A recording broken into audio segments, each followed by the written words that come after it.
Okay, listen up. Before we get into this, I want to be crystal clear about one thing. As of now, there is no evidence that the tomb of Nefertiti has been found anywhere. In 2015 and 2016, there was a wave of excitement about the possibility that her burial might be behind the walls of Tutankhamun's tomb. But follow-up radar surveys announced in 2018 reported no hidden chambers directly behind the walls. What you're about to hear is the story of a hypothesis, the evidence that seems to support it, the tests that challenged it, and the strange way it connects to a woman who believes she lived in Egypt before. This is not proof that Nefertiti's tomb has been found. This is a journey through one of the most fascinating archaeological debates of the last decade. We've all seen the headlines. Nefertiti's tomb may be hidden in King Tut's tomb. Back in 2015, Egyptian officials were saying that there was a 90% chance that a hidden chamber lay behind the walls of Tutankhamun's burial chamber in the Valley of the Kings. That idea came from an archaeologist named Nicolas Reeves, and for a while it looked like we might be standing on the edge of the discovery of the century. We need to establish our facts. We need to find out where we are with this. As you look at the walls now, of course, you just see the paintings, you don't see any of the surface. The Factum Arte scans allowed you to take the paint away digitally, and you're just left with the physicality of the wall. And within these scans, it's possible to make out doorways which had never been suspected before. So you start looking and you see that the design of things is not quite right for a pharaoh. So I was looking at the cartouche and I could see that underneath the name of Tutankhamun, there was the name of another person. And the name was that of Nefertiti as co-regent.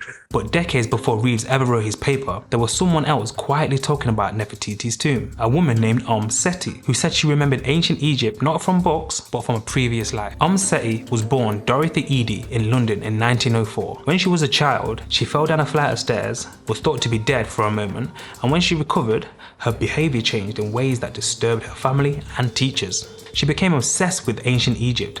She wanted to go home to a place with columns and gardens, and was eventually taken to the British Museum. There she ran into the Egyptian galleries, kissed the statue's feet, and declared that the temple of Seti I at Abydos was her real home. Later in life, she moved to Egypt and became the caretaker and draughtswoman at the temple of Seti I in Abydos. She was respected enough that scholars like Barbara Lesko and Carl Sagan acknowledged that whatever you think of her beliefs about reincarnation, she made real contributions to Egyptology and documenting temple reliefs. Alongside that work, Omm Sety also kept and shared a very personal story. She said during a previous life during the reign of Seti I, she had been a young woman called Bentreshit, who lived and served at Abydos. Oh yes, every year at the great feast, and again on the birthday of the gods Osiris and Isis, I come here with offerings of wine, bread and incense.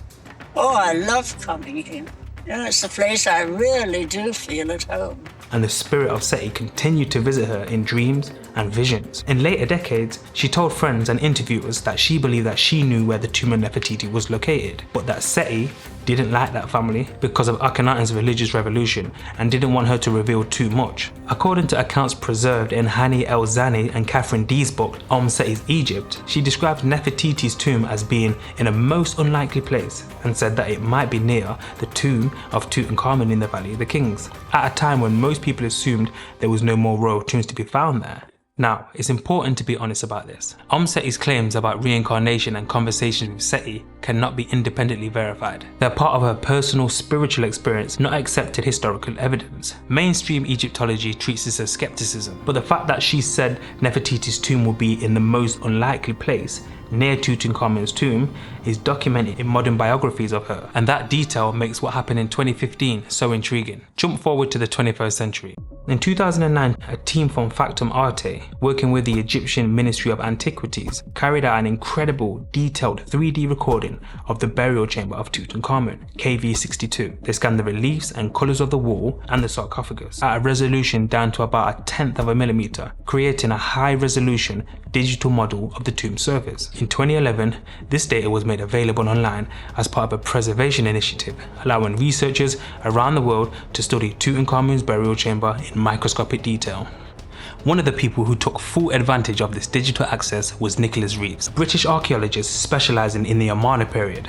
In 2015, he published a paper called The Burial of Nefertiti as Amarna Royal Tombs Project, Occasional Paper No. 1. In that study, he combined architectural analysis of KV62 with close examination of the Factum Arte images. He argued that the proportions and layout of Tutankhamun's burial chamber looked more like a side room in a queen's tomb than the main chamber of a king's tomb, and he focused on what he believed were the faint traces of doorways beneath the painted plaster of the north and west wall. On the north wall in particular, when you strip away the colour and look at the relief data, you can see straight vertical and horizontal lines that form a rectangle, like the outline of a blocked doorway continuing behind the scene that shows Tutankhamun with Osiris. Reeves' hypothesis was that KV62 began life as a tomb of a royal woman from the Amarna period, and that the outer chambers were later reused to bury Tutankhamun when he died unexpectedly young. On this reading, the north wall of the burial chamber would be a partition wall with a sealed doorway leading into another chamber beyond. And that chamber, he suggested, might contain the undisturbed burial of Nefertiti, possibly under her royal name Smenkare Jesekeperu. That alone created huge interest, but things escalated quickly.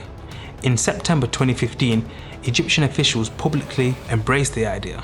The Ministry of Antiquities authorized non-invasive surveys inside KV62. On the 6th of November 2015, infrared thermography inside the tomb showed temperature variations on the north wall, reported by Minister Mamdouh El-Damati and covered by National Geographic and Archaeological magazine, interpreted as a possible infrared shadow of a space behind the wall. Later, on the 26th and 27th of November 2015, Hirokatsu Watanabe performed ground-penetrating radar scans.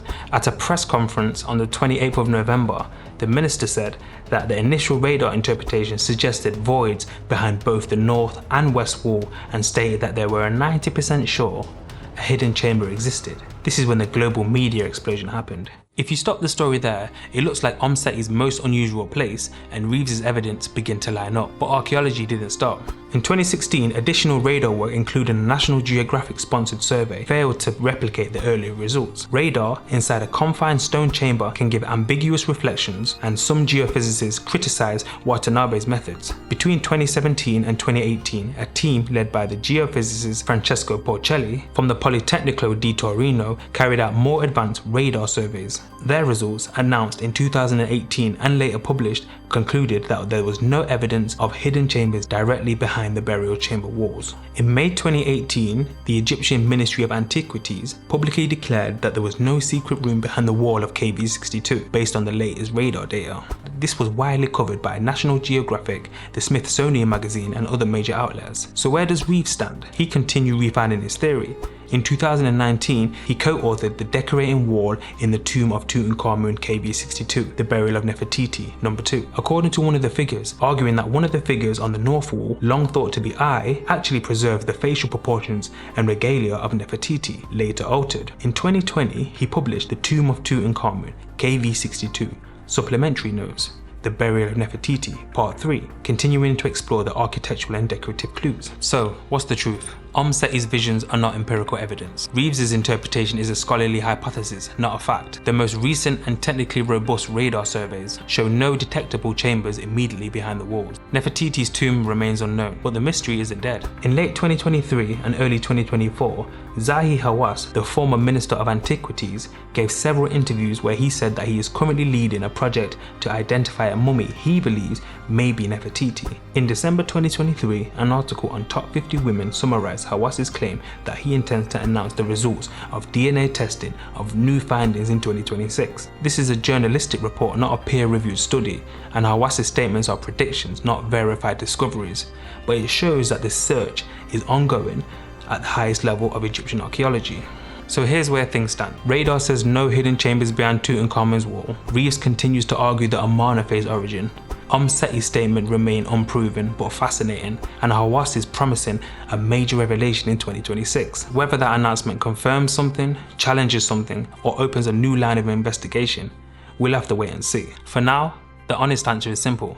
Nefertiti's tomb has not been found, but the hunt continues, and somewhere between belief and evidence, between Omm Sety's vision and Reeves' diagrams, Egypt still holds a secret. The question is whether we're patient enough and honest enough to keep listening. Thanks guys, my name is Ryan. Be sure to like, comment and subscribe, and let me know your thoughts below.